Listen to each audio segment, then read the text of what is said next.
Damn, son, where'd you find this?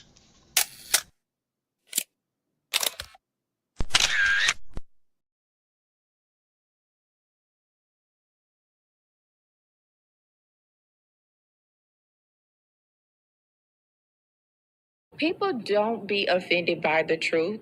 They be offended because you called out the truth. Simple as that. They don't want to hear any other narrative that makes them look bad. One thing I can't stand at this big grown age is somebody who act like cause and effect does not exist.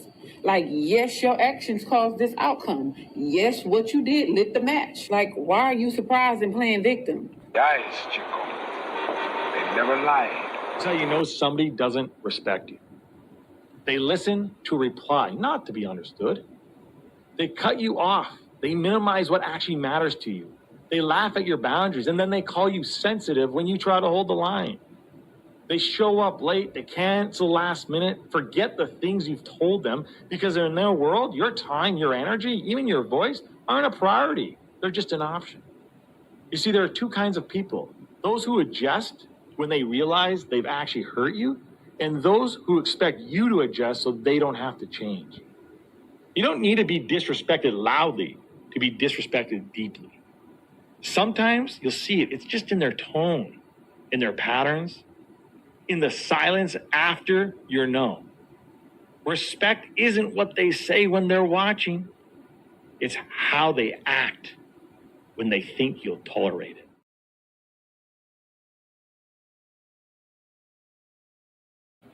Mantra, slave song, slave ship, rip skin, made me rip bones. But no matter how close I hide, my ancestors speak. They tell me they're tired of the friend on us like we're weak. I haven't been getting sleep. Longing to sing until I surpass peak. Until they think we are equal, please. All I want is peace. My ancestors beat drums until their bones would bleed. Begging the generations remember our story.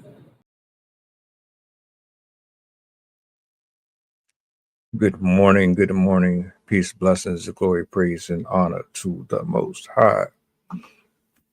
Thank you all for being here this Tuesday.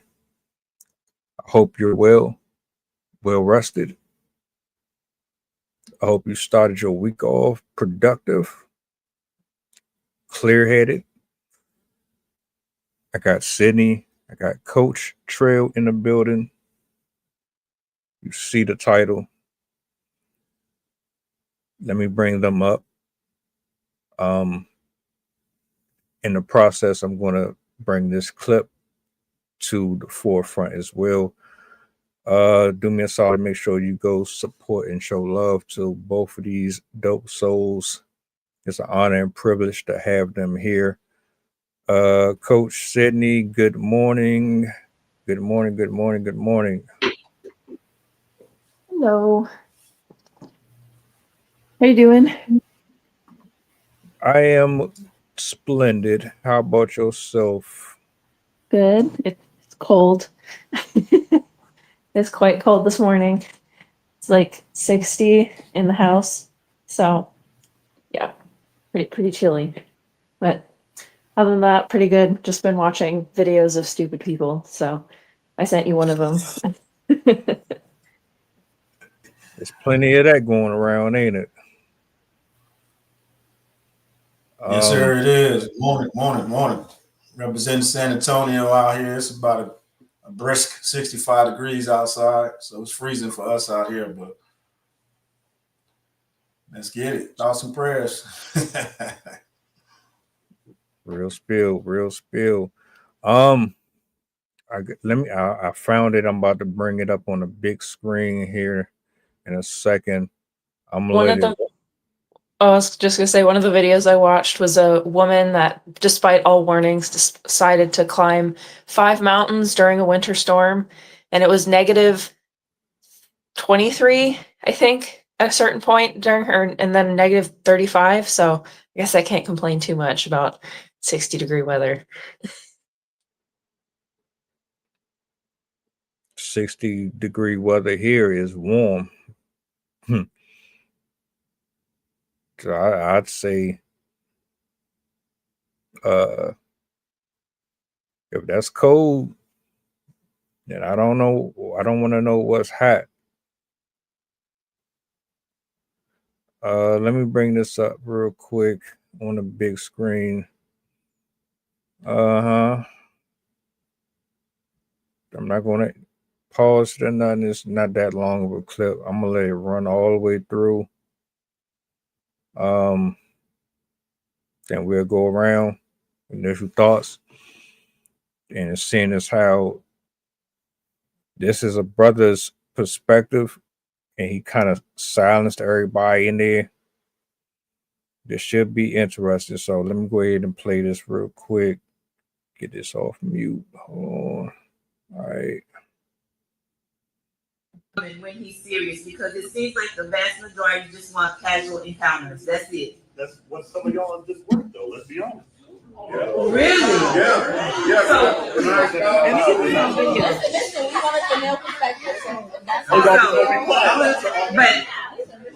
But where are you getting that from? Like, why would you say? Well, yeah. So here's the thing, right? They say be honest. So we have this criteria that these women set for these men. You have to be this, you need to be that, you need to be 6 feet tall, you need to make this, you need to do that. I want you to be in line, I want you not to cheat, I want you to do this. But at the same time, they're still dealing with women who are emotionally hurt, who have parents who never taught them how to be a woman. Most of these new age women don't have the concept of what a virtuous woman is. Then we want to speak to the Bible. And then you want men to treat you like a queen, but you act like peasants. See, that's the problem is you can't walk around here shaking your ass in the club and expect me to respect you when you don't respect yourself. You can't put your man before your kids and expect me to respect you as a parent. You only present what your value is. And if your value is your ass, your hair, your nails, your smile, and your presence in public, but not your education, not your person, not your love, not your heart, not your interaction, not your intelligence, then we don't get to meet that.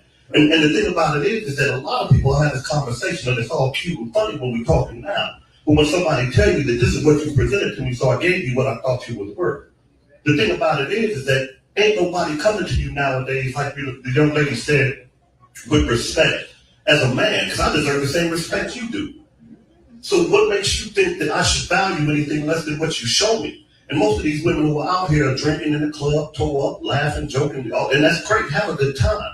But at the same time, if you don't carry yourself like a lady, what is a man supposed to present to you? If you don't carry yourself with respect and class, what the hell am I supposed to present to you? If you look like ass, I'm going to treat you like ass. And the truth about it is, everybody wants affection. Everybody wants to feel wanted. And what women have done nowadays is replace the whole being attractive and being somebody of stature with the idea of being desired. Because the more men they want, the more powerful they are, and they think that's going to get them a good man. You could have all the money in the world. You could have a good job. You could have a banging body. You could do all of this and still be messed up in your head, and it makes you the most unattractive person ever. But this is what we get. And for every woman who sits in this room and says that I am not that woman, 4 of your girlfriends are. And the bad part about it is that I ain't got to deal with the conversation and laugh and joke, and I can get mine off and just go home. Then why would I have to go through this with you? When he sees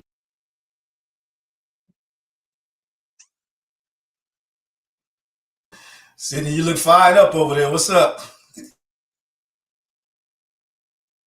I thought that was hilarious. When he said that you want to be treated like queens, but you act like peasants, I was like, oh, damn. It was funny when they first handed him the microphone. I thought they were handing him a beer, and I was like, I guess that makes sense. But I definitely agree with a lot of what he said. There's a lot of ladies out there that have a long list of expectations, and not even for partners, but just for everyone, how they think their friends should treat them, how they think their work should treat them, how they think their partner should treat them. And 1,000%, they put their own needs in front of everyone else, including their kids. And granted, this is not isolated to just women, but I've noticed it is very prevalent with women right now, where there's this sense of entitlement where you're kind of owed all of this, but you don't have to do anything for it. And women today overwhelmingly, like, obviously there are cases, like there's a lot of women that are great women, great mothers, great partners, but there are also a lot of modern style women that are bitter about the world because they can't find a man, they can't find anyone good. Oh, how come nobody wants to be with me? How come nobody wants to marry me? How come I can't find that dream romance that I've read about in all these books? But meanwhile, they don't want to act the part. They don't want to be the, and again, not saying you have to follow these things, but they don't want to work. They don't want to be a housewife. They don't want to be a mother. They don't want to do all these things. They just want to be waited on hand and foot and expect this guy to just pop up out of nowhere and be like, my lady, I'm here for you. I'm going to take care of you. I'm going to do whatever you want. I'll give you anything. It doesn't work that way. It's a two-way street. Like, I have had to do just as much hard work as my husband has had to do in this relationship. We have both had to do, modifications to our behavior and our personalities. I've been in the situation where I was the working one. He's obviously now in the situation where he's the working one. We've both taken up parental responsibilities. We've both had to sacrifice things for each other and for our children. And we're not going around like, you have to act this way. You have to be blah, blah, blah, blah, blah. And he's even experienced this from his own coworkers where they were shocked that we don't go out on dates.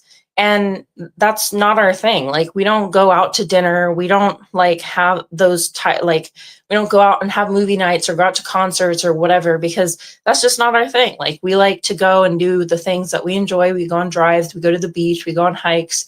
But there's so many women out there that are absolutely astonished when people have partners or they find a partner that isn't willing to like wait on them hand and foot.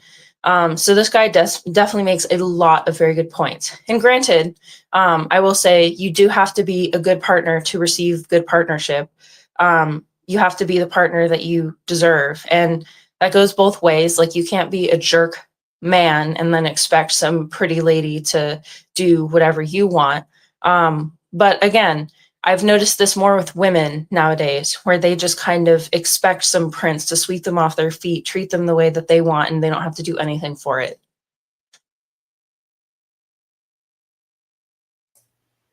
Came out with the gloves off, huh? What you got, sir? Hey, look, I'm gonna say this. I'm not gonna go too deep yet. I'm gonna say this. I appreciate the fact that they held their reserves, right? Because you're in a setting full of women from 25 plus in there, and what you would typically expect in these type of responses would be a lot of arguments, a lot of screaming, and oh, you sound like you hate women, and we didn't get that here. Everybody was respectful. It seemed as if the people were really genuinely trying to respect that man's words, even if they disagreed with him. They wanted to hear what he had to say. We don't have enough of that. We are too quick to cut the other person off.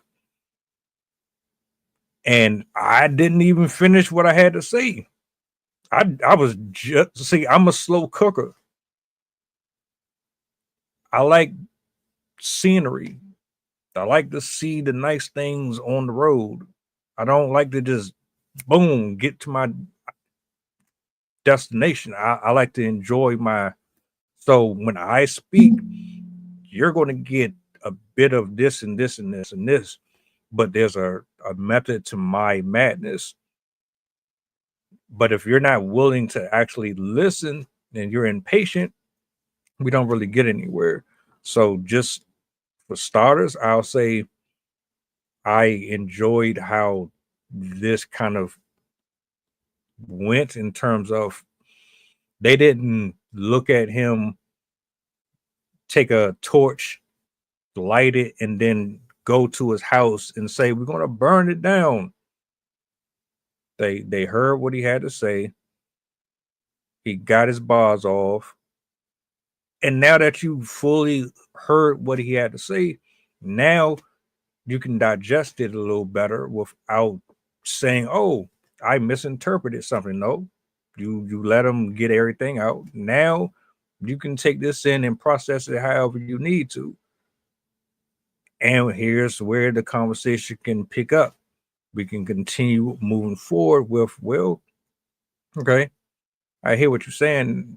Now, what do we address moving forward? So, my initial thoughts. So I'll just tack in a little bit of what the title says. You are what you attract. And, you know, obviously that kind of goes in line with the law of attraction. And just some of the things to keep in mind when thinking about the law of attraction is, you know, feelings and beliefs, they shape our experiences, you know, so what you're projecting, what you're putting out there and you're manifesting is eventually what you're going to receive. And, you know, I believe in that. You know, it kind of goes hand in hand with the with positive affirmations, you know, in the morning and then in the evening. You know, you wake up and say those 3 positive things in hopes in terms of, you know, projecting those positive things into your life. So I just think you have to be careful for what you're manifesting, and then you have to be able to receive it and take accountability for what you put out into the ether, into the universe when it comes back to you. Absolutely. 1000%.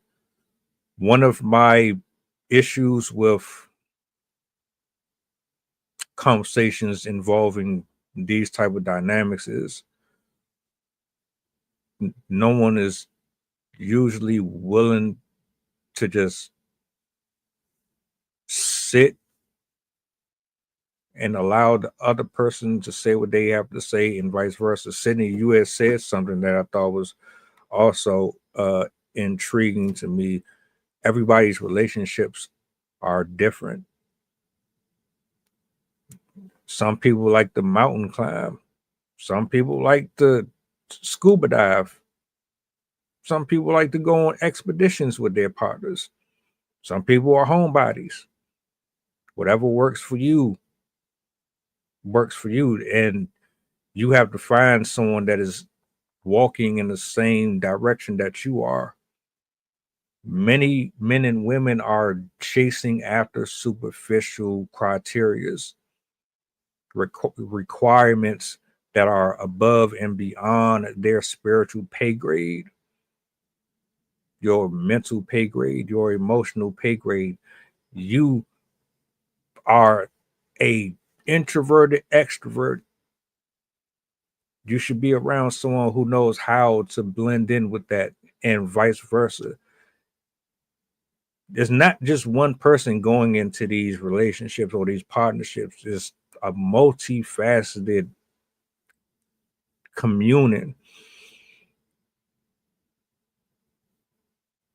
You asking someone to go above and beyond for you without being able to return what you are asking for is selfish.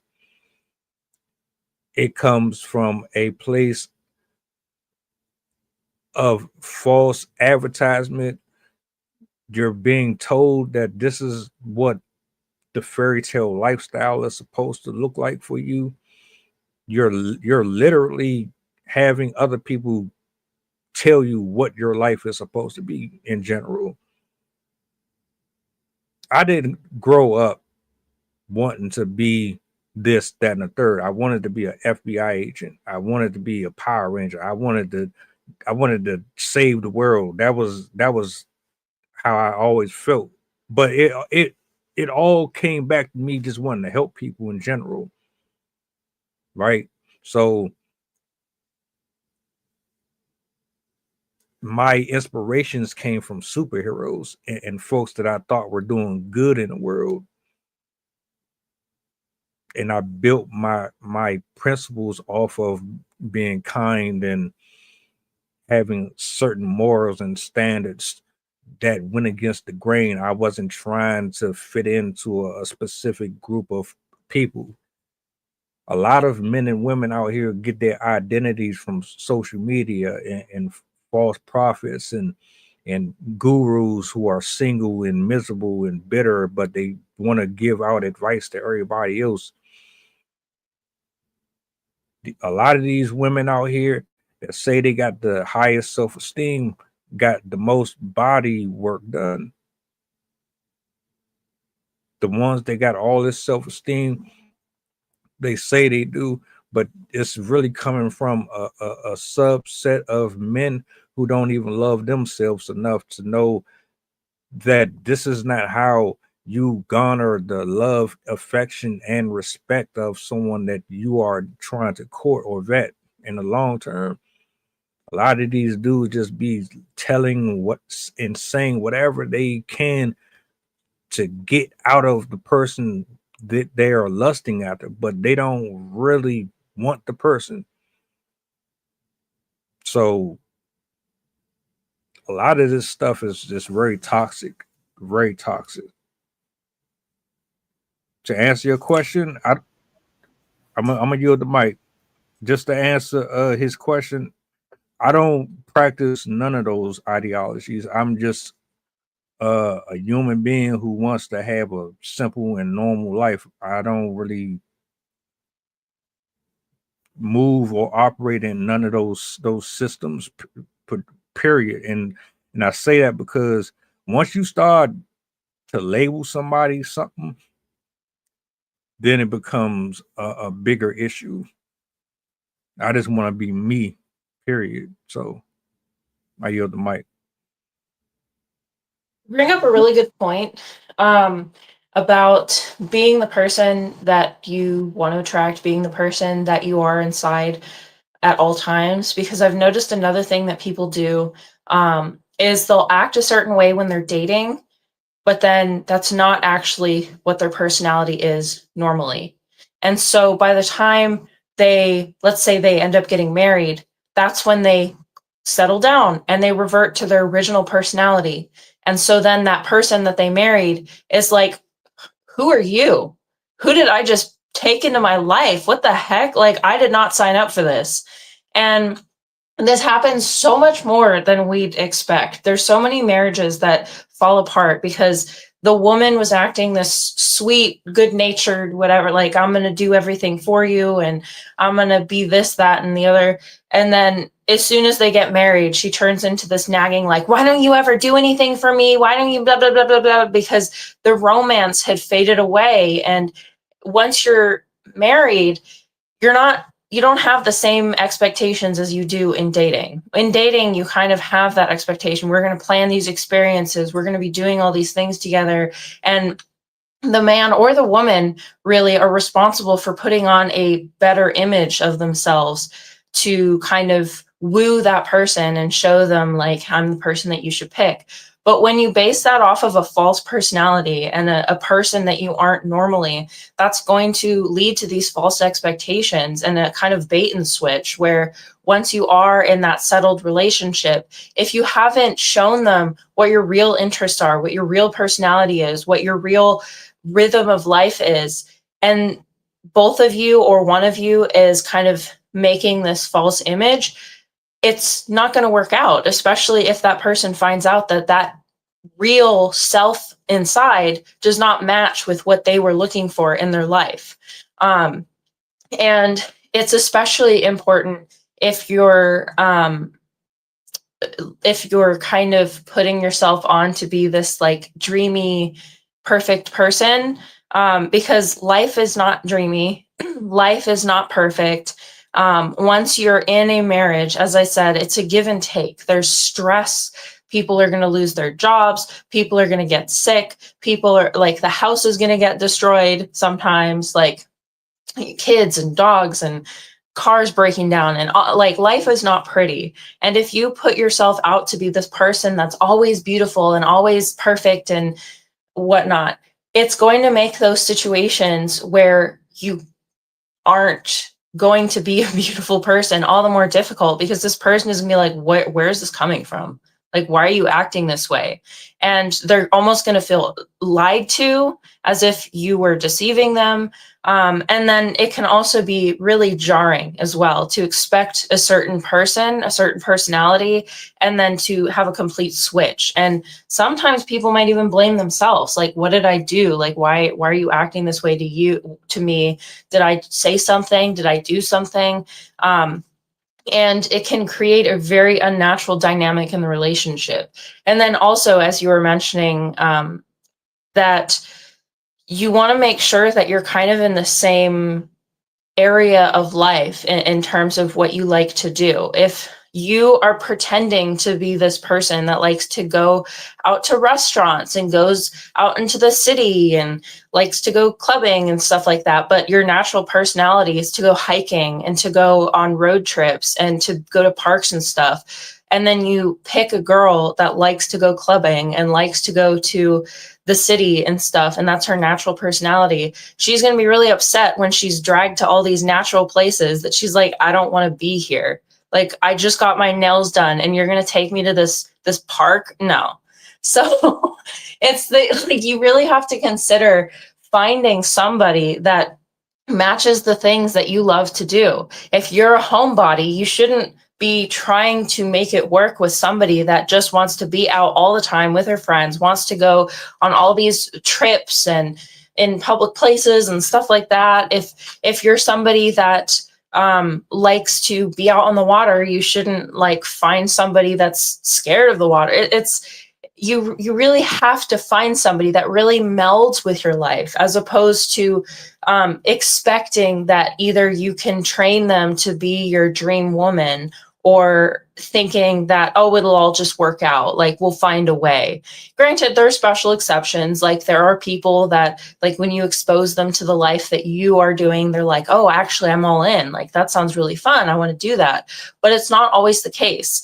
I just heard this example recently of a woman that she got with her partner, and it was a dating show, and he was trying to get with this woman, and he was a hunter, and she was an animal rights activist. And the entire date, he was trying to convince her, like, oh, once you have my cooking, you'll understand. Like, boy, you are barking up the wrong tree. You need to move on and find yourself somebody that is willing to go hunting with you. Like, you're not going to convince her to enjoy that piece of bloody steak that you're bragging about on the dating show. Like, no. So you really do have to match your expectations with your own expectations for your life with the expectations that your intended partner has. If you both are going the same direction, chances are your relationship will be much better off than somebody that you're picking just because they're beautiful, just because they're amazing and blah, blah, blah, and they have completely different lifestyles as you. So yeah, you really have to make sure that you're showing your real self when you're dating as much as you would once you're in a solid relationship, because otherwise the mismatch is not going to let that relationship work. So I understand and agree with the points both of you made. So I'll just kind of pivot a little bit, Sid, and go in a different direction, because I mean, right. It might be easier in a relationship if somebody shares the similar likes and dislikes that you have, but it also may stunt the growth opportunity, because that's more sounds like an associate or a friend, and there's nothing wrong with you having the same path or trajectory. I mean, I'm sure that works out every day. But one of the things that you guys both mentioned was the married portion. And I think you kind of put the cart before the horses. Those are the things you should be finding out in the dating stages, or just the conversational stages. And I think a lot of that has, in this day and age, everything again is so instant. Like he mentioned, he likes to cook, he likes to let it simmer and get to that spot. But when you're meeting people online and you're going, VFR direct to going out to whatever institution, hanging out, drinking, whatever extracurricular activities you may have, those may be taken out the getting to know you stage. Remember back in the day, and I hate to say that, sound like an old head, but like you mentioned, there was a courting stage. You got to know each other. You were on the phone. There was a build-up. You learned the likes, dislikes. You learned what you were interested in, what you weren't interested in. People weren't so hell-bent on my way or the highway. And then people also had the opportunity to kind of learn about themselves. And so that would be another part of the law of attraction, right? Embracing the self-love, because you can't attract a loving partner if you're not in love with yourself. So you may attract somebody that you have commonality and things in common with, but if you don't actually love yourself, and that's one of the things that they mentioned in the video, and I'm going to stay on women because that's what they were talking about. A lot of mothers don't teach their daughters how to love. They aren't showing how to love the significant other in the household, if there is even a significant other in the household. If there's one parent in the house, or even two parents in the house, and those two parents don't have love and displaying love with each other in the household, then you're already inadvertently kind of teaching whoever's learning in that house the incorrect way to go about building a relationship. One of the other things is that you kind of touched on, said, was that superficial charm. And the superficial charm meaning you may go out in public and project to be a certain way, but that might not be necessarily what you're into. Like you said, one going hunting and the other one is animal rights activist. But there may be some attraction there, but you have to think about it. Why would the person pretend to be into something like that and you put themselves in that situation? Obviously, it's superficial, and you can't get on to establish a deeper relationship. And those are also traits of narcissism in a relationship. And I think right now, so many people display narcissism traits, both male and female, just through society, how you're being raised, social media, and people aren't necessarily really identifying what those traits are. So, like the gentleman said in the video, you got to identify what you want as a person, and then know within the group that you're around that you're in the right group or environment to thrive, or even to just conduct yourself as a better human being. So again, you got to know what you want, and you got to know what you're looking for. So like the person said in the chat, the microwave relationships is kind of what's killing it. There's no actual dating. You see online, everybody's talking about hooking up. You got young ladies referring to themselves as throat gods. You know what I'm saying? They're minimizing themselves to be a quick hit or quick fix. You got videos of people, going out and talking about how somebody isn't, the expectations is, well, if you're in your 30s or your 40s, I saw a meme the other day, well, you don't have time to get to know somebody. You should already know who you are at this point. If we ain't having sex, then this ain't going nowhere. So just the whole mindset on relationships, period, I think is outdated. That stuff doesn't even necessarily exist anymore. So we're trying to do things, I guess you would say, the old way of conducting business in relationships, because it's not just about dating. It's also relationships in the workplace. They're being cheated from communication, workplaces. And again, it goes back, we keep talking about the same things. It seems to kind of be repetitive about the cutoff culture and the fact that if you're not interested in even having a conversation, I'm cutting you off. If you don't even want to hear the words that I'm saying, like you mentioned earlier, they'll cut you off. They're quick to get their points across, and they don't even understand that that's disrespectful. So I think the levels of respect aren't even the same as from what we may be traditionally used to, because people don't respect each other, which is another issue. So if you don't respect me, you're not listening. Or like you said, a white man can't jump. You don't hear me, Jimmy. You know what I mean? Listening, but you don't hear me. So if you're not receiving that information and you can't even process it in the correct context, then I think that might be where some of the disconnect is that you mentioned as well. To answer Chef's question, I believe a lot of it is programming.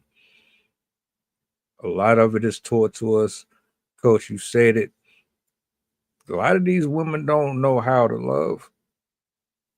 They're not taught. Like, all right, what is being taught how to be feminine, how to be submissive, how to be independent, but still understand that you have to accommodate for others outside of yourself while also still being compassionate and giving and loving in the same breath. You wouldn't really believe how wicked the world is until you start seeing the manifestations of its byproduct.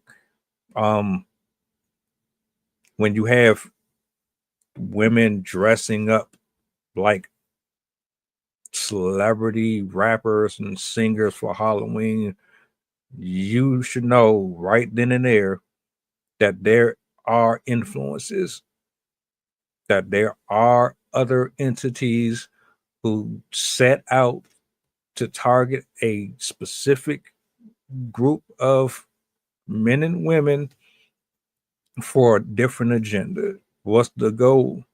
Well, that all depends on how you want to look at it. I look at it like everything that I am witnessing is designed to make or create a gap so big between men and women that you can't come back from it. I still believe in traditional roles. I want to hold on to them as long as I can. And there are a group of people who still do, but then at the same breath, they want to eliminate it altogether. They don't want it.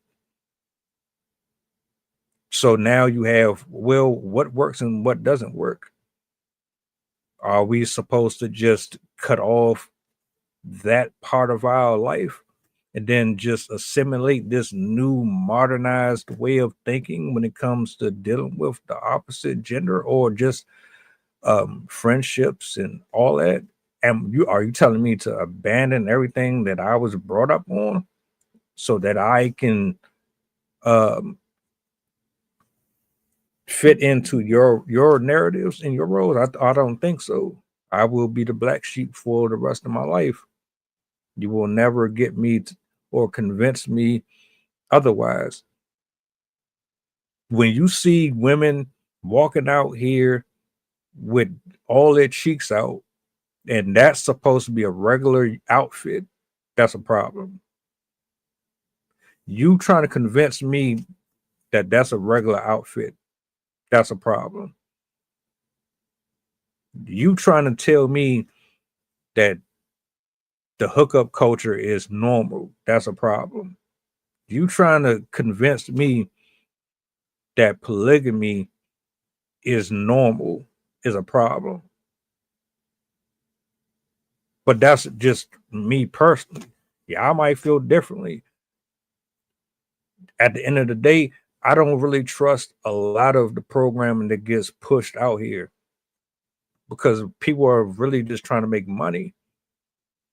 How do you do it? You got to reach a specific subset of people who want to live life the way that they want to live it. And we all have that right too. I've never told anybody to do this or do that. If you want to be out here as a gold digger, be one. You're going to get treated as such, though. You are what you present. Whatever is internalized has to come out. I don't care how well you hide it. I don't care how well you dress it up. It's going to reveal itself through your actions every single time. people want to normalize negative actions and negative behaviors and make it look like, well, no, they're just practicing their independence. They're just being themselves. Does that necessarily mean that is right? Does it necessarily mean that is productive? Does it necessarily mean that a police officer who likes to target black men, does that mean that he's a good person because he has on a uniform, but he's very known for bigotry?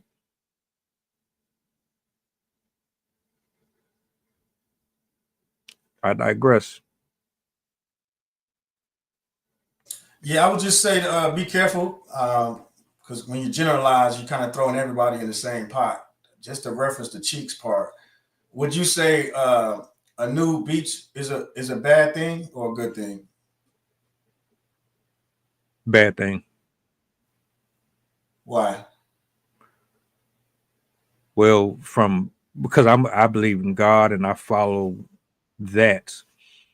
You're putting temptation out there that shouldn't be, right?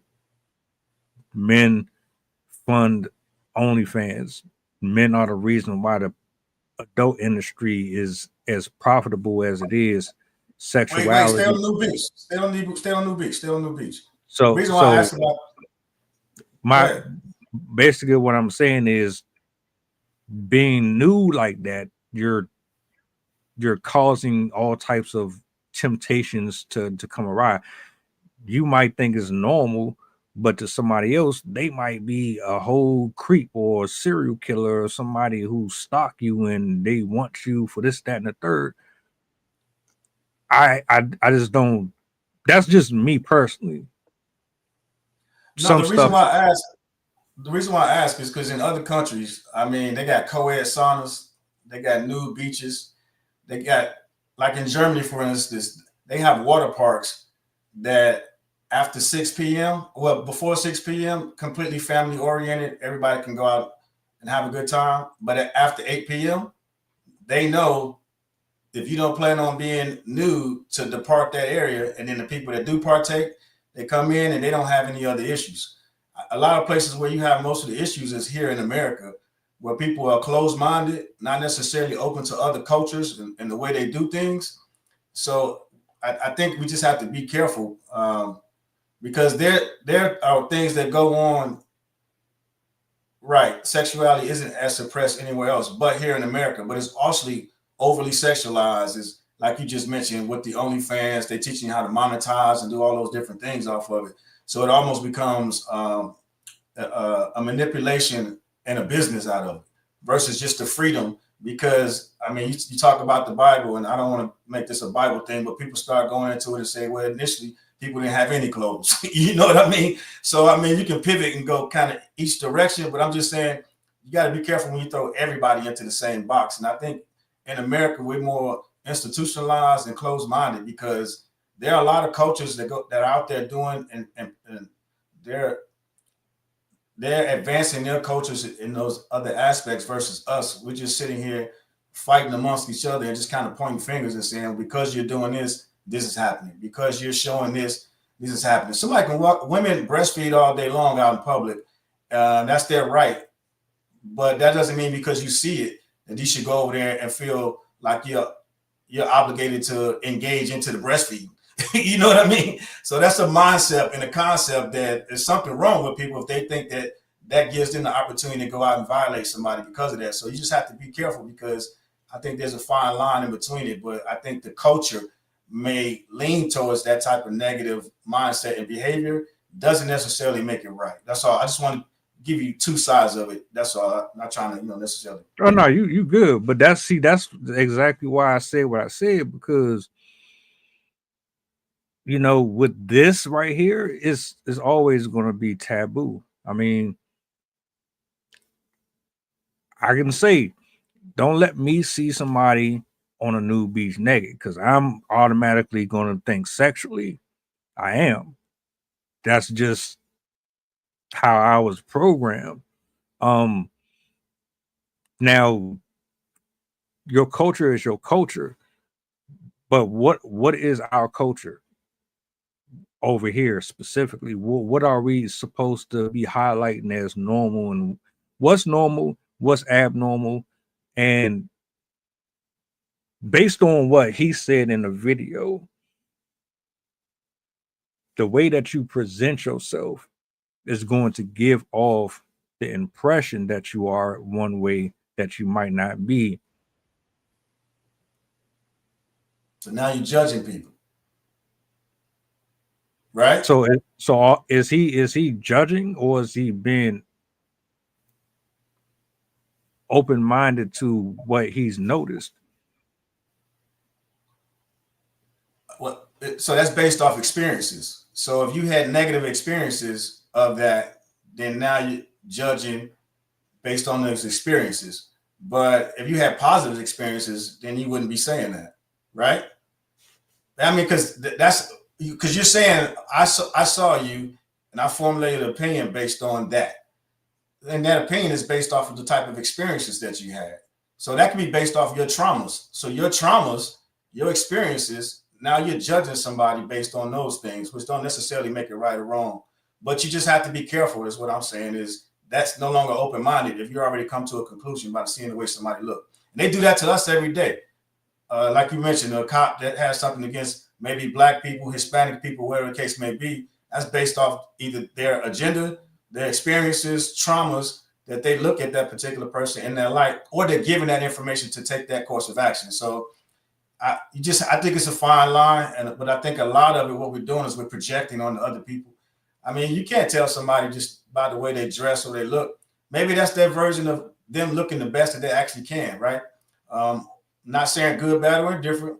I walk around in suits and nice shoes. I keep my beard trimmed up. Other people don't do that, so I'm not necessarily judging them to say, hey, because you wear baggy jeans or pants, that you're going to come in and display a negative attitude or project, or make people feel insecure when they come in the establishment. Now, my alarms might go off, the antenna might raise up, but I'm not judging anybody when they actually, you know what I mean? If that makes any sense. I just, like I said, it's a fine line in between doing that. I just think you have to, not you personally, we as a people just have to think about those things, because like you said, that's the way you might have been programmed. But again, it goes about experiences. I can only say that. I'll give you an example. When I was overseas, and this is when G Unit first came out, 2005, and a young man didn't speak English, but he walked up to me and he knew every word to 50 cents in the club. Didn't speak any English. And I'm like, how does he not speak English? But he's like, what's up, my N-word? Blah, blah. He kept approaching me like that, thinking that was the official way to greet me, because I'm black, I'm from America, and 50 Cent and G Unit run around, pop around, saying all those, words and throwing up, talking about, pistols and guns. I got guns the size of Lil Bow Wow, example. And that's how they thought to greet me, because I was from America. I was offended. But after talking to them and understanding their culture, that's all they learned about Americans on YouTube at the time, was through rap videos. So then the question comes, is rap music doing our culture good or bad? In that instance, I can say bad, because I'm in another country. A young man, 13, 14 years old, greets me with the line from 50 Cent from G Unit calling me the N-word 25 times. He thought that was the coolest thing in the world. And I'm with my colleagues that are Caucasian, and I thought it was the most embarrassing and offensive thing in the world. But I didn't judge them by that, although they did judge me by it, if that makes any sense. Not the same example, but I'm just trying to give you a similar example to as far as for. Nah, trust me, I understand what you're referring to. Those are definitely they're similar, but they're definitely separate in the way where, if we're speaking specifically about cultures, then their culture, they listen and watch us over here, and they're probably more likely than not operating from a more controlled set of things that they believe in that keep them from crashing out and jumping out the window. Like they will probably still eat at the table and they have a flag or something that they pray to or whatever. I'm not trying, disclaimer, I'm not mocking nobody's culture, nothing like that. What I'm saying is over here in the Western specifically, our rap is trash. Not all of it, but majority of it. The way that we go about dating is trash. The way that we think about our religion and politics and like a number of different things, like it's so diluted that I think that's what the real problem here is. It's I don't look at somebody and automatically assume, but like you, the bulb go off. I get that. I need to pay attention. This might not be that, but I need to still kind of just pay attention because, you know, it's messed up that it's like that, but it's like, well, you can't tell somebody to put on a suit and then assume that they're not going to be Jeffrey Dahmer. Jeffrey Dahmer was a normal speaking person. That didn't stop him from eating people and doing all that weird shit. You know what I'm saying? Right. So it's like I go off of conversation. I go off of it's all right. Two things that I go off of: how you speak and how you present yourself in general, conversations and all, how you text, what type of environment that you put yourself in on a regular basis. Like you have to use your own discernment to determine whether or not a person is a distraction or someone who is there to bring more abundance to you or something. I know I'm here and there with it. What I'm saying is like when he was talking about these requirements and all of this stuff, I'm just thinking, well, okay, you can ask for whatever you want. That's cool. But make sure that you are what I need too. Don't sit up here and tell me I gotta have 100 things that have to be done or I ain't worth nothing. But you can be this and I gotta deal with that. That's crazy to me. So you can't cook, can't clean, or you can and you don't want to, but you want a maid and you want me to pay for all of our services to be taken care of while you get to spend money. You're not nurturing. You're embarrassing me on social media because of the way you dress, or you're giving people the impression that you are on the market by the way you present yourself. But you want me to be able to be loyal, be wealthy, be a protector, provider, all this other stuff, but you can't even meet me. I think that's the issue. So I don't know. I don't really, to each his own. Some people might not care if you dress a certain way. It might not bother you as long as the woman knows how to put people in their place when they're disrespectful. Right. But you want to minimize the dangers that come with presenting yourself like you're a streetwalker. You can dress however you want, but understand This is a reality that we got to live in. A 19-year-old just got killed not too long ago by a illegal immigrant because of how she was dressing. Another one just got killed going out here to not Louisiana. It was like Baltimore or something. And she was a Instagram TikTok influencer. A lot of these dudes, man, are creeps. They're monsters, bro. And they don't look at things the way we look at it. They don't know how to compartmentalize their desires and their needs and stuff. They are all over the place. They're predators.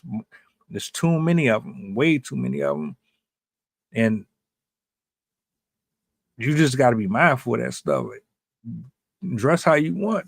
But just like you judge me for how much money I make, you're going to probably get judged for certain things that you say and do too. I ain't saying it's right or wrong, but I yield the mic. I actually have a personal example that I think goes with this really well. First, I do have a joke. One of the things that made me laugh when you were talking about how they like want all the money spent on them. I heard this joke the other day of like this guy's credit card information got stolen, and his friend was like, "Why didn't you report it?" "Oh, well, the guy spends less money than my wife does." I just made me think of that joke. But my personal example, you know me, like, you know how I dress. I'm very modest. I don't like feeling like people are watching me, looking at me. You'll rarely find me uncovered. But we have a pool down the street, and over the summer, I was taking my kids to the pool. And the first time that I took them there, I wore the only bathing suit that I had, which was a two-piece. And granted, I didn't walk there in it. Like, I had clothes over. But when I was in the pool, like, I was wearing that. And I wasn't really comfortable myself, but it was the only one I had, so I was wearing it. And when my husband got home and I told him that I took him swimming, he was like, "What were you wearing?" And I showed him, and he was just like, "I don't want you wearing that in public." And it wasn't so much like, you can't dress the way you want to. Like, he's always told me, like, you can dress how you want, but I'll have my feelings about it if you dress certain ways. But he wasn't happy about it because he's like, "I don't know everyone. I don't know all these people, and I don't know if they try and do something." And so he does see it out of more concern. But I know that a lot of women would be up in arms about that. They would viciously fight that and be like, "I can wear whatever I want. I can do whatever I want," and blah, blah, blah.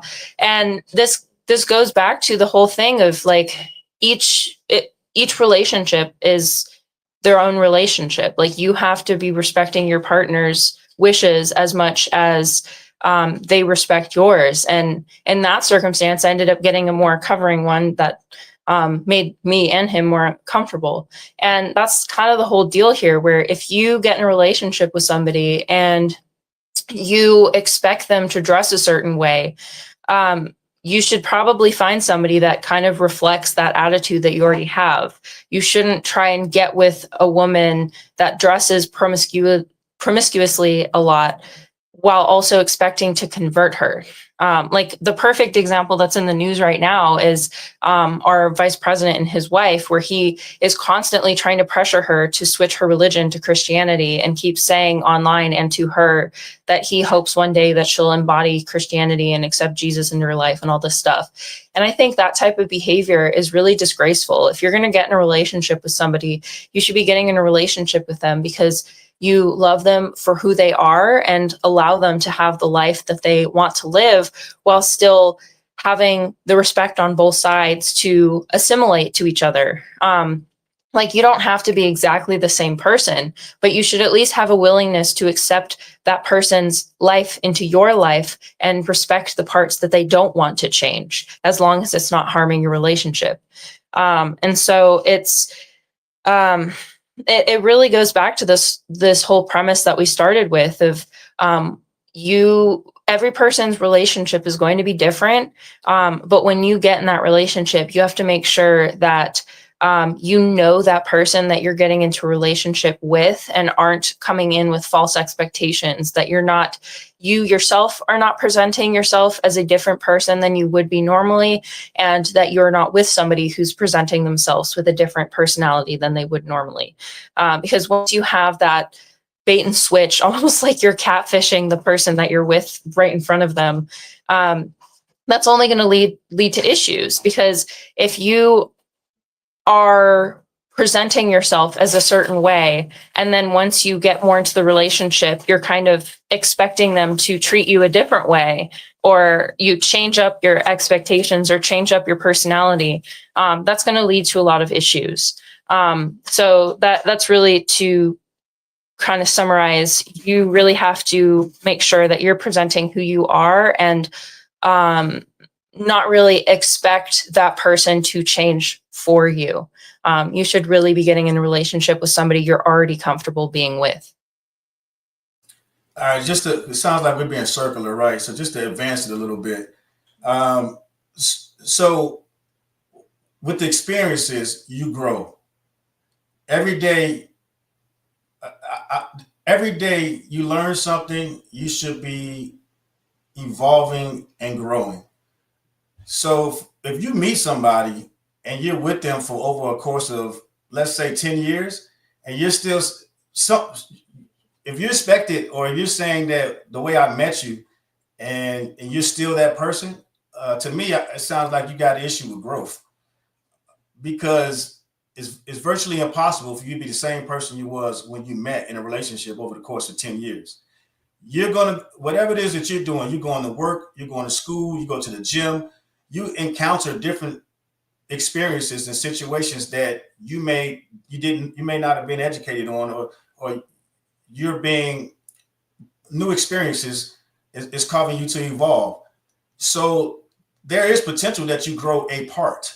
We keep saying that you should know everything about that person, which is virtually impossible whenever you met that person. Unless you met them in sixth grade and you got married at 25, then that might be something good.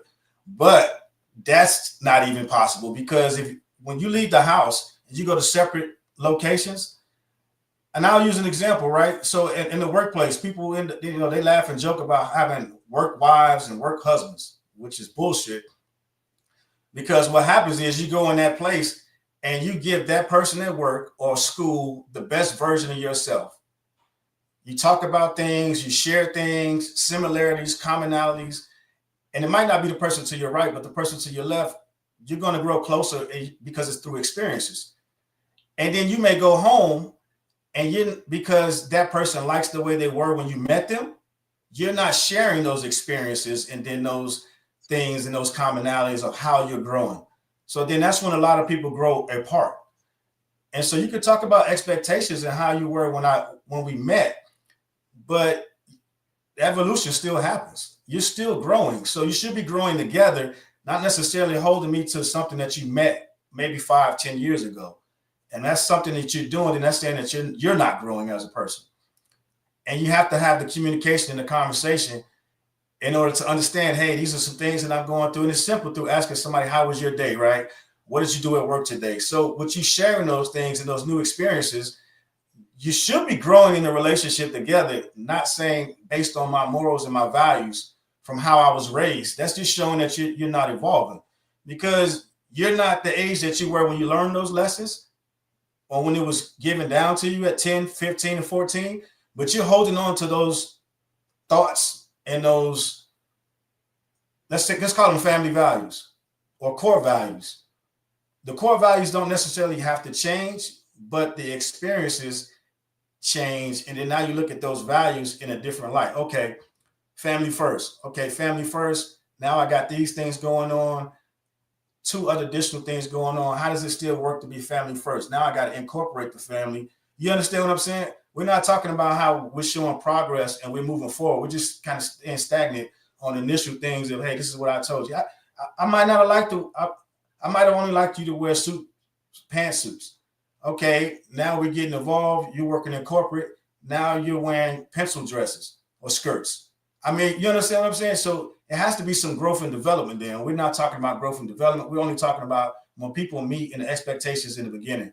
And it's more than that, because you have to show that expansion and that growth. And that's what happens in relationships is if you're not growing, that other person, they go out and experience new things. And they say, you know what? I like this.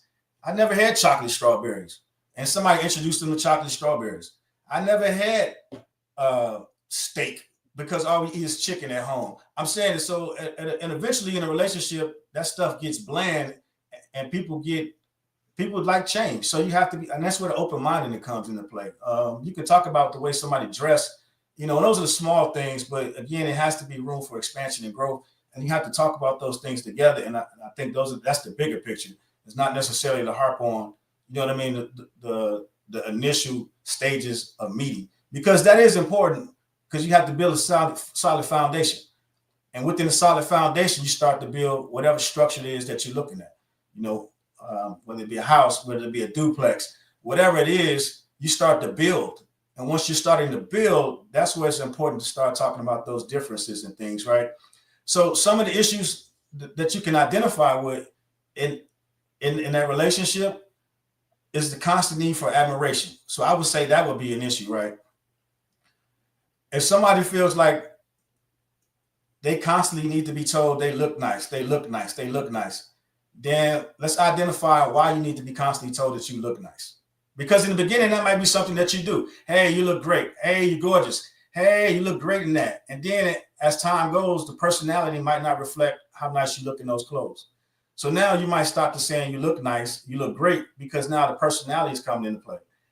And now you start to see that person in totality. And it's not just about the clothes, because we talked about the clothes earlier, but the personality might not be as great. Life happens. So some of the things, how you process life might be an issue. You understand what I'm saying? So you're talking about those things as you grow and the relationship nurtures. So it moves off of the clothes, the butt cheeks hanging out, and different things of that nature. We got to start talking about how incorporating life into the relationship and how that continues to be attractive. Because if you can't go through experiences and you can't process, you don't have problem solving skills, you like to just pass on and move on things, but you didn't get those core techniques and part of those core values growing up, so you don't know how to solve problems. You understand what I'm saying? So it goes on to different things as far as for looks, just in totality as the whole person concept, I think is also important. So, you know, to kind of talk about those things as well, because we're kind of saying, hey, this is the way I was, this is the way we were, and then we should just be good to go. I don't believe in that. So I think that's a lot of times where relationships don't necessarily last, is you may hold on to your core values, but it has to be some flexibility, you know, to the left or to the right. Again, it's all about balance. Just my perspective. I do want to clarify that I 100% agree with you, because that's definitely where I stand. I'm not the same person that I was when I started this relationship. But when I mean change, you shouldn't change. It's your fundamental aspects, like your honesty, your truthfulness, your ability to be kind, your ability to be a trustworthy person. Like, these things are the things that you should show and be through their whole relationship. Like the personality aspects, like your interests and stuff, those should definitely shift throughout your life, because everybody needs to grow. Everybody needs to expand on who they are as a person. And that's kind of what I mean by like assimilating interests and stuff like that, is your partner will expose you to things that you've never done before. And it's good to have a partner that's willing to push you in ways, and you should be willing to also push your partner in ways to change how they act, who they are, what their behavior is, their patterns, their habits, because like you said, like nobody should really stay the same throughout their entire life, because not only does that leave you stagnant and without progress, but also that's super boring. Like, who wants to be the same exact person through the entire life? Like, there's so much more to life than just sitting around and doing the same thing day after day. But when you introduce yourself to people, you should maintain those similar values. Like, if you're showing yourself to be attentive and caring and loving and like a trustworthy person, but then you bait and switch. And once you get married, you're like, actually, I am not interested in being in a monogamous relationship. Actually, I'm not very trustworthy. Actually, I'm going to be very mean to you and degrade you. And like, that's kind of what I mean, where people will pretend to be this kind, loving, like, I'm so sweet, I'm so like adorable, but then as soon as they get in the relationship, they're these like raging crazy, I'm gonna nag you, I'm gonna be rude and treat you badly and stuff like that. So that's kind of what more so what I was going at with the, you should be the same person going in as you are continuing through. Because granted, as just like you said, just like we've been saying, you have to be flexible for the person that you're with, and you have to understand that life will change you and that you will gain new virtues, you'll gain new behaviors, new mannerisms, all sorts of things. But your values underneath and how you treat people, those should be consistent throughout. And granted, if you're a mean person, you should be willing to change to not be that way. But every like personality, I think, is different than behavior, and people are going to have. I think personality is the relatively most consistent thing in your life, and so that is really the thing that will probably see the least change, unless you have like personality flaws that you need to work on. And so people should still be true to themselves through the relationship.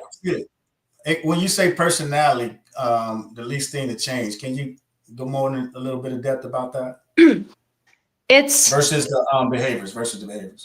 It's like that innate sense, like everybody has that innate identity of like who they are underneath, and your identity plays a lot of roles in how you treat people, what things you choose to do. But I think we all are born with that certain aspect to ourselves that is unchangeable, that certain thing that makes us us, no matter what situation we're in. This is something that I've explored through personality studies with people that were in extremely traumatic situations, where even when they were in like war camps or like other types of situations, they still held on to the certain part of themselves. And people with certain, they categorized it, but people with certain personalities were more likely to survive those situations than other people with a different type of personality. So there is something innate in us that is something we're born with, that we hold on to for our whole lives, that affects everything else, that affects how we think, that affects how we behave, that affects how we respond to the way that we behave and the way that we think. There's certain people that are just going to be more predisposed to wanting to change themselves, where there's going to be people that are more predisposed to wanting to hold on to the aspects of themselves. And so I think that innate sense of self is going to be less changeable than all the other aspects of life that it does affect: your behavior, your actions, your thoughts, your emotions.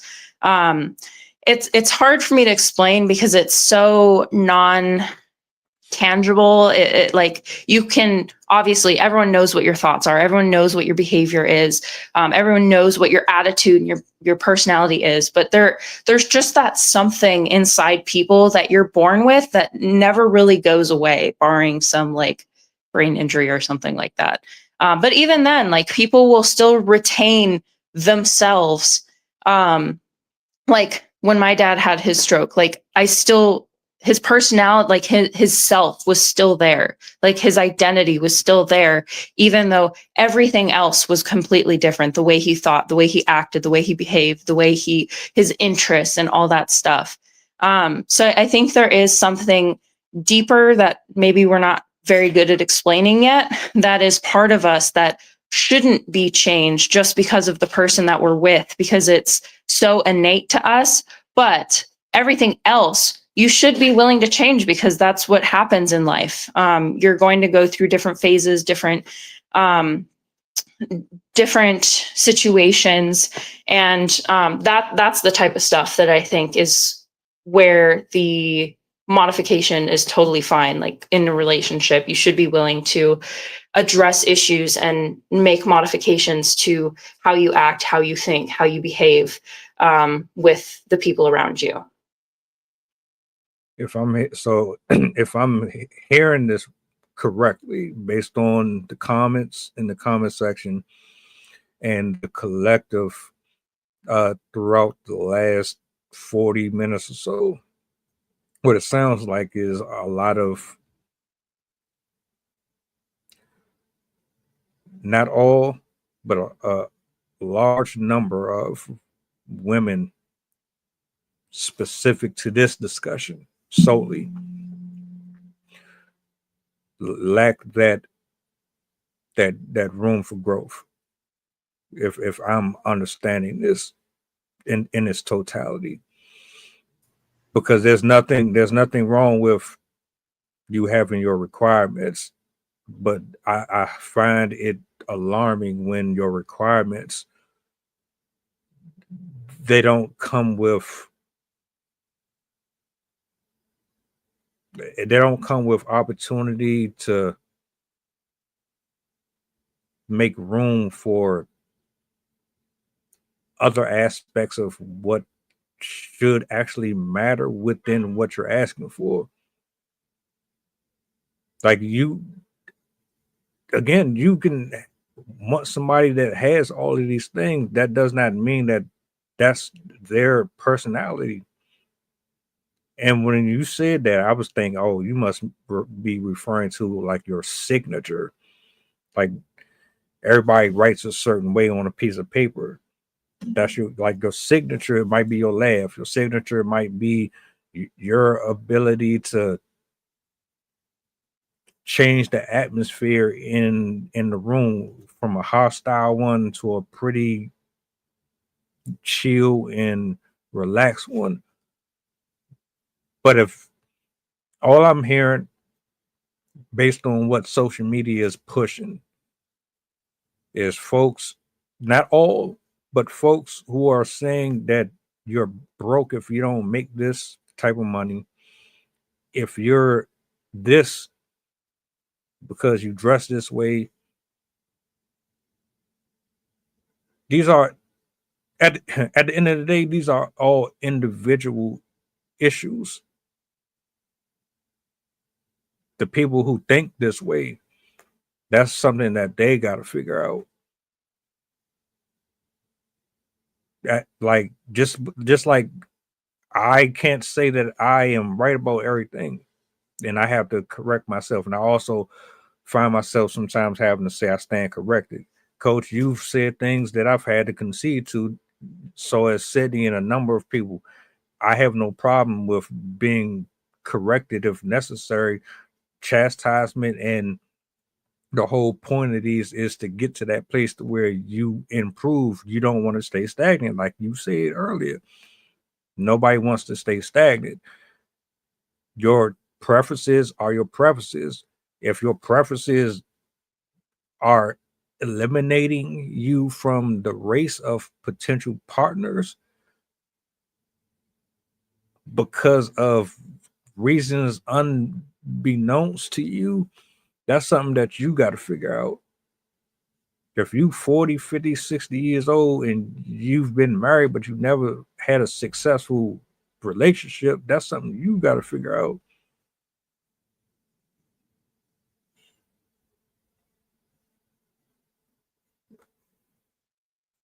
I mean, you got it. No, so I agree with you. So what I'll say is I disagree on the personality thing. The whole concept behind it is understanding how the personalities work and finding that commonality, that goal, that objective that you're striving for. Because you look at sports, you look at the military, you look at those different things. Everybody's coming from different walks of life and have different personalities. And, that's why they have things like the DISC assessment to understand the personalities. And once you find that commonality of whoever's in that group, now you can find that motivational tool for everybody to work together going in that same trajectory. Now, you don't all have to have the same thoughts because nobody's going to have the same thoughts. But the problem is we bring so much baggage to the table. And that's when the destroy and rebuild concept comes into play. Look at the penitentiary. You look at all those large institutions or organizations that try to get people to work together as a team to do whatever it is that they want, right? Again, you have to let go of the baggage. You can't come to the table saying that's just the way I am, that's the way I've always been, and take it or leave it. You gotta have humility, right? Humble. You gotta have that thirst for knowledge. You gotta want to learn a different path, because there's nothing wrong with your experiences. And like, take the three of us on this call right now. We all come from different backgrounds, different walks of life, but November 25th at 11:20 in 2025, we're all in the same chat right now having a conversation. No matter what, we might not have the same goals, same intentions, but our paths still align and we still came across to here. But at some point, depending on how successful or which way we want to move forward, our goals or our values are going to have to align. And if we want to be successful, you can bring the mentality and the things that you've been through to the table. It might not work, but you have to make that conscious decision that you want to do those things. So in a relationship, it's the same concept. If you want to move forward with whoever it is that you meet, online, not online, at the library, who knows? But you have to make that conscious decision to put the effort into it. And you have to know what you bring to the table and what you can't continue to take forward with you. And you got to have that communication between the two, because pros and cons. You talked, man, you made a great point. Requirements, prerequisites, whatever it is you come to the table with saying, this is my list of demands that I want from the person that I'm going to be with for the next 3 years. Nobody's going to meet that entire list, and you shouldn't even came with the list. What you probably should have came with was a list of pros and cons of things that you do well and you don't do well. And that if you're looking to join a partnership, some of the things that we can collaborate on to be a successful team. So I think the mindset of the way we go about doing things, if you're showing up and you already got a list, well, you've already told me I don't meet the requirements for whatever our obligation or contract is, and this is what you would like for me to go ahead and start working on in order for us to be a better team. You haven't even got to know anything about me yet. And like you said earlier, both of you said, it's just that physical attraction possibly, or whatever attraction. You like the fact that I read 36 books. Whatever the case it is, that's what got you to the table. So at that particular point, that's awesome. It got us to the table. Now, what are you going to do from that particular point on to build? And again, it goes back to that foundation. You know what I mean? You meet people where they are, and it has to be flexibility. And the issues that what brought us here was the women in that video basically saying how men weren't doing what they wanted them to do, and they deemed to be good enough for them to move forward in their type of relationships that they see. And the gentleman in the video just ran down a list of things and say, hey, you should probably think about these things before you start giving me your requirements and your list of demands. It's pretty much essentially what he said. Hey, that's great. Have you thought about these things? Because these things can detract. And we all have sliders, right? Just like when you go to listen to your favorite music, or the equalizer on the radio, a little bit of treble, a little bit of bass, a lot on the fader. You know what I mean? A lot on the rear and the balance, a little to the left, a little to the right. You're finding that sweet spot for where you two can, quote unquote, meet in the middle. And once you meet in the middle and you realize, hey, this is what we want to maintain, because it's easy to get it, but it's hard to maintain it. You can get that relationship and have that sweet spot. Man, you can have that after a night of going out drinking, or a night of going out and drinking espressos, or going to hang out at the local coffee shop. And that could be the peak of your relationship, because the vulnerability was there and you allowed each other to communicate and be open. But from this point on, I got to make sure he hit this. I got to make sure he checks all these balances. There's no checklist. I mean, you can have a checklist, but then as long as you go and make minor adjustments to the checklist, okay, not excellent in this, but great in that. And if I offer a little bit more and meet him where he is, this can catapult and go from there. So again, you just got to have flexibility, not to keep talking about the same thing over and over again. But with the personality piece, you know, and that's why they do things like the DISC assessments, the Enneagram test, is for you to learn a little bit deeper, to take a step below that shallow level and say, okay, there's more to it than just the person's perceived personality. Because again, the traumas could force them, and that could be what they've learned from that parent that didn't give them that love to begin with. So that's a defense mechanism that they're giving you. And if you want to put the work in and try to get past that defense mechanism, it's completely up to you. But the real question is, if you can't get past it, at what point do you identify it and then you walk away from it?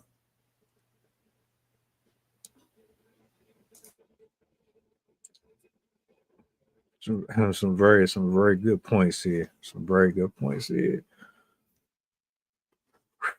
Damn, that's a lot. That's a lot. It took a lot of work to get to that point in my own personal life too. So I understand it. And what I find oftentimes is you will eliminate a lot of unnecessary headaches and heartache when you continue to put in the work. You doing yourself a disservice thinking that you just got it all figured out right then and there. Because as soon as you start to deal with another person, now you're basically saying, I signed up for this, so I have to participate in it just as much as I would if I was doing this solo. Right.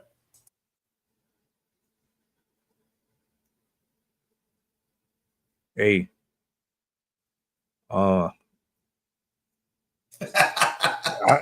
why accountability is important, man. You know what I mean? You can blame people all day long, but the law of the mirror, it hurts when you put that mirror up in front of your face, because that's when you have to be accountable. And that's when people, you know, again, nowadays, accountability is not happening. The blame game. They didn't do this. They didn't do that. They knew I liked this. They knew I liked that. You know what I mean? At what point are you holding yourself accountable and not blaming they? What point are you not holding yourself accountable to say, I didn't put more effort into learning about relationships? I didn't think past my mother's or my father's failed relationship. I didn't think that my uncle was going out and sleeping with 1,000 women, and I thought that was the way to go as a man. You know what I mean? There's so many different bad examples out there, and I don't think people stop and think about that kind of stuff. You know, they just naturally think it's not going to happen to me. I'm going to do what makes me happy, and that's what you hear people say. I'm just going to do me. I'm just going to do what makes me happy. And like you both mentioned, those are the people that are the most miserable people, and they cause the most harm to other people, versus just saying, you know what, maybe this isn't for me. Let me go self-reflect and spend some time by myself and work on me. And people don't do that. They'll say things like, hey, let's go get a counselor. Well, instead of getting a counselor, how about you work on you? Because we both can't work on us if we're not complete versions of us individually, right? Because you got to be at least 60, 70% to come to the table. If you're 50 and less, and you just bring it again, that baggage thing, and you coming to the table and just saying, hey, look, like you said earlier, I'm on my second marriage, third, fourth relationship in a year and a half. At what point are you taking a look in the mirror and saying it can't be everybody else, it's got to be me? And that's what's not happening, man. You know what I mean? And I'll leave it on that. I've also noticed when there's a certain type of reaction to, or I guess not reaction, but like sometimes when people get into therapy, they get into therapy with the purpose of hoping that the therapist is just going to side with them and support their side, and then just tell the person like, oh yeah, look at that. They're right. They're totally right. On that. So you definitely, if you want to do therapy with your partner, you have to have that, again, accountability, the willingness to be like, this, I'm as much of a part of this as the other person. I have to be willing to listen to what my partner says. I have to be willing to listen to what the therapist says, because a therapist's goal, a good therapist's goal, is to point out the things that you're not seeing. And if you're not willing to listen to somebody that is trying to help you, you're not going to get anywhere. No matter how small of a problem you have, if you don't have the willingness to look at your own role in that problem, chances are that problem's not going to be fixed, because you're just going to keep turning around and being like, no, it's your fault. And as I jokingly said in the comments, like, that's exactly what every divorce proceeding sounds like. It's, well, they did this, it's your fault, you did this. And that doesn't get anyone anywhere. You have to be willing to accept your side, even if you think it's 100% their fault. You still have a role to play, because your reactions, your responses have an impact on how they respond and how they act. And so even if they are the person that's like being rude and being aggressive or doing whatever, you still have a role to play, because you exist in that relationship. And that's a huge component of the relationship, whether you're in a good state or a bad state. It's to recognize that you're an equal part of that relationship. You're an equal part of that exchange. And you have to have willingness to have the accountability in good times and bad, to know that you are affecting everything that's happening, and you are affecting the trajectory of what happens. How you act now affects your relationship in the future. And if you're not willing to accept that you have that role and that power, it's not going to go very well. Because you're just going to keep making decisions in a vacuum, thinking that everything's just going to kind of exist as it always has. Another thing I wanted to mention too, something that you said earlier stuck out to me, the aspect of like breaking down your person, like who you are, and kind of coming together. And that's exactly the role of boot camp in the military, as they say that they're breaking you down as an individual, so then they can bring you back up as a team. Because the purpose of the military is to work together towards a certain common goal. And if people are kind of off in, she's trying to wear my sweater as a pair of pants. If you, come here. It's that personality over there. Mm-hmm. If you, in the military specifically, are trying to act as an individual in a situation where you need to be working as a team, that could be fatal.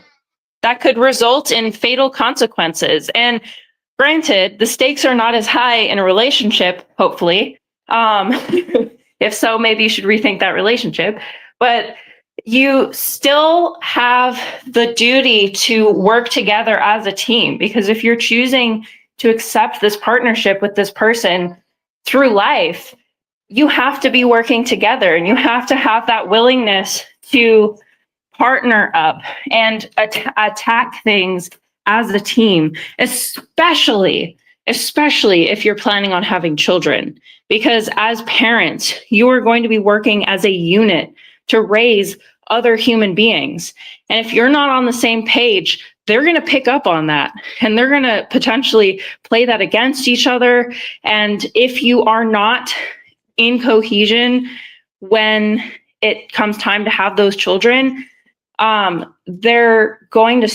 could struggle with developing their behaviors, their values, their all of their different aspects, because you're not on the same page. And if you two are competing over things with each other, again, they're going to pick up on that, and that's going to end up turning into their own future. So it's very important to approach a relationship with a perspective of understanding and an empathy and willingness to see from your partner's perspective. Because if you're coming in trying to only see from your perspective with an unwillingness to, as you said, look in the mirror, there's going to be roadblocks, and you're not going to be able to find a pass. So it's very, very important to be able to see your partner as much of a part of you as you are a part of them. Agreed.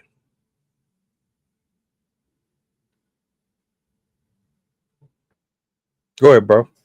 You got it. No, I was a great point, right? You know what I mean? Because you said it's not that serious, but at the end of the day, if and this is not you personally, you know, using you loosely, but as a parent, if you don't understand the significance of bringing another life into this world, then I think you've already failed. Because it's not necessarily as important as being in the military, but the structure is, right? Because if you haven't healed from your traumas, you're passing those on to young human beings that didn't request to be here in the first place.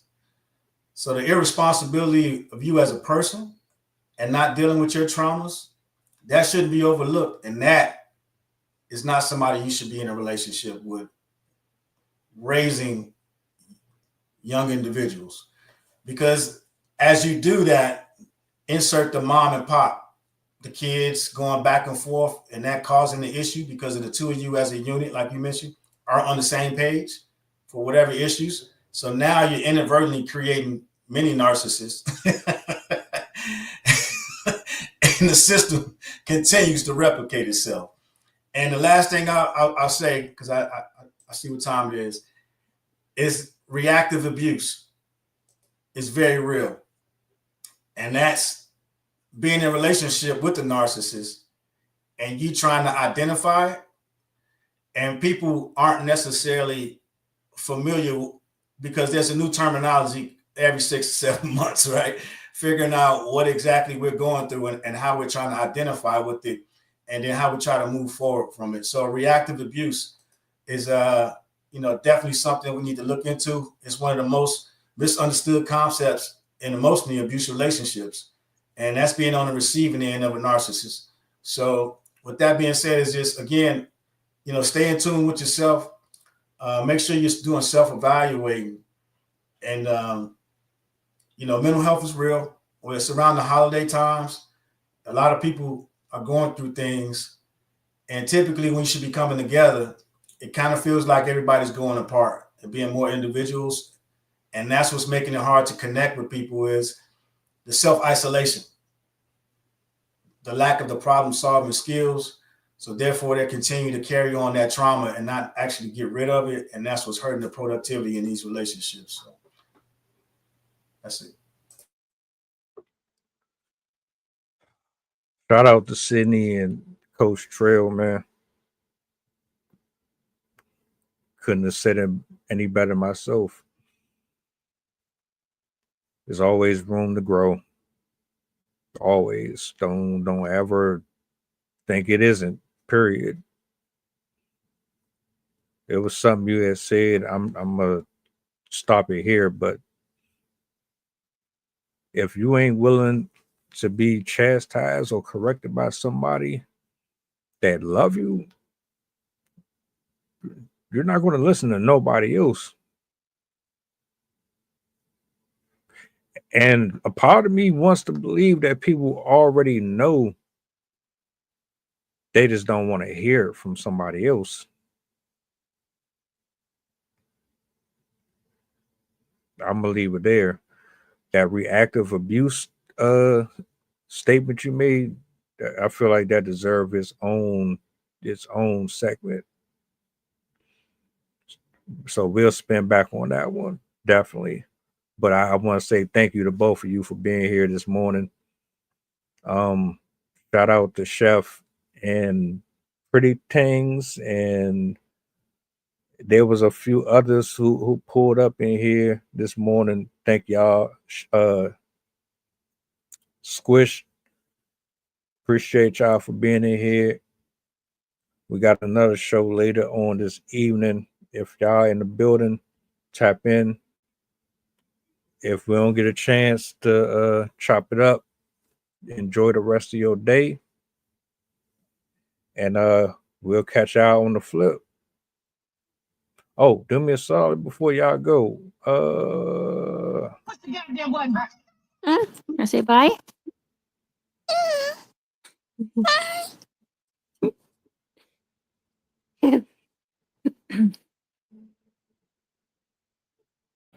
Mantra, slave song, slave ship, rip skin, made me rip bones. But no matter how close I my ancestors speak, they tell me the tide isn't front on us like we're weak. I haven't been getting sleep, longing to sing until I surpass peak, until they think we are equal. Please, all I want is peace. My ancestors beat drums until their bones would bleed, begging the generations remember our story.